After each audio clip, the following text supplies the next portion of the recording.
Tom, we took a bit of a closer look at you in the nets this morning, and not the easiest of net sessions in some ways. How is it facing those Test match bowlers out there? Yeah, it's obviously a good challenge. It doesn't really get any harder than that. Facing Broad and Patterson in the rhythm there at the moment. But yeah, it's something that I'd love to do, and batting with Lyndon there, I know he does as well. And any chance you can to face somebody like that in the nets and test yourself out, it's sort of overtraining, if you like. So you can take a lot of confidence if you play well going into the next game. So yeah, it was a great session. I know we've spoken a lot about how having Stuart around the group can help during a match, but what can he bring when he's bowling at you in the nets from all that experience he's got over the last 10, 15 years or so? Yeah, I think obviously he can, he knows when he's bowling, he's bowled at, the top flight batters all his career, all his life. So I think he knows what bowling at a top flight batter should look like and how they should play. So, you can ask him, if you turn around to him and ask him, what do you reckon, how do you think I'm playing? He'll tell you if you need to tighten up in an area, if he feels he can get you out in one way or another. So, that's one thing I love. Obviously we know what his record is like to left-handers. So we obviously all saw what he did in the Ashes, obviously over here. So I think, as a lefty, when he comes round the wicket, it's such a great challenge to challenge yourself to someone like him. I'm constantly, asking him questions. What do you reckon? How do you think I'm playing it? What do you reckon is the best way to go about it? And just trying to learn really and soak up. So I think he can be really valuable to have around. And obviously we've seen the numbers that he's racked up just in the last few games alone. But I suppose aside from just that on the field, what does he bring to the dressing room in these past few weeks? Yeah, he brings a great energy with him. I think and a great presence. I think so. A lot of the lads feed off that, and he's obviously an X factor to have in your team. So any weapon you have like that, it's all the boys can feed off that, and it gives everyone energy. And I think also learning how the best in the business go about their work, and how he goes about his training. It's very specific and structured, and he knows what he needs to do to get ready for a game. So I think for all of our lads to learn something like that, to find out what you need and get prepped and keep it really specific is pretty key.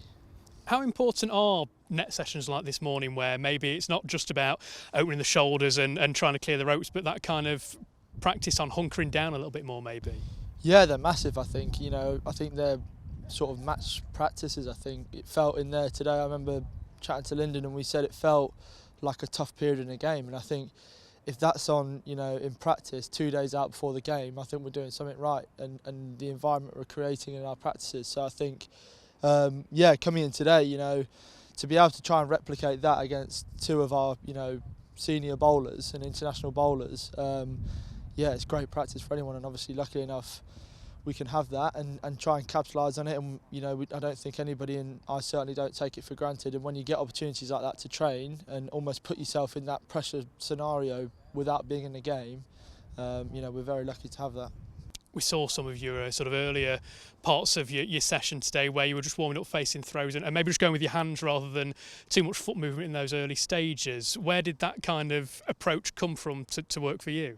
Yeah, well, so I think for me it's just it's part of the journey I've been on really. I think you find things that work for you and things that help develop your game and complement your game. And I think for me, my hands are my biggest weapon, I think, and they're my biggest strength, but they can also be my biggest weakness because they generate a lot of power for me, and it's where I get a lot of rhythm and stuff, but I need to learn how to control them as well, so and use them as and when needed. So I think that drill where I take my feet away, solely means I have to play the ball late ultimately, and I can't just rely on my hands because I sort of in a way when you get in a batting position, obviously your body positions can help you massively.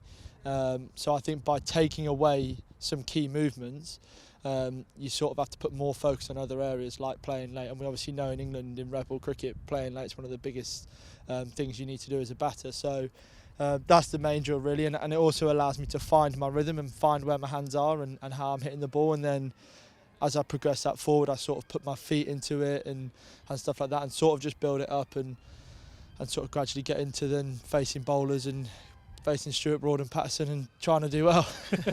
And when it comes to your wicket keeping as well, I think it was a longer session for you yesterday and maybe a bit more of a top up this morning. How do you fit that in effectively around your batting practice? Yeah, obviously to me it's just as important.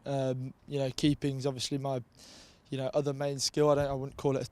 Neither of them come second or first to any of them. So, and especially this year, the way it's gone, I've had a lot of catches behind there, and that's credit to how we've bowled, I think. So, that's was more of a top-up session today. Did quite a big session yesterday, and then tomorrow as well will be probably a light session again. Just trying to top up the volume all the time. I think you speak to any keeper, and one of the biggest things about keeping is volume of catching and repeating positions and drills and your posture and stuff like that. So I think it's something that I'm learning now and learning to drill into my game. And almost when game time comes, it all happens too fast to think about it. So you want to train your subconscious to be in the right position and your catching positions and stuff before you go out there. So then hopefully you can trust your hands and trust your ability to catch the ball. And we couldn't talk about this week's game without talking about the return of some spectators to Trent Bridge this week as well. Over the last year, there's been moments like your first Trent Bridge 100 and that catch on finals day that must have been slightly odd to have experienced at an empty ground. What's it going to mean for the dressing room this week to see them back?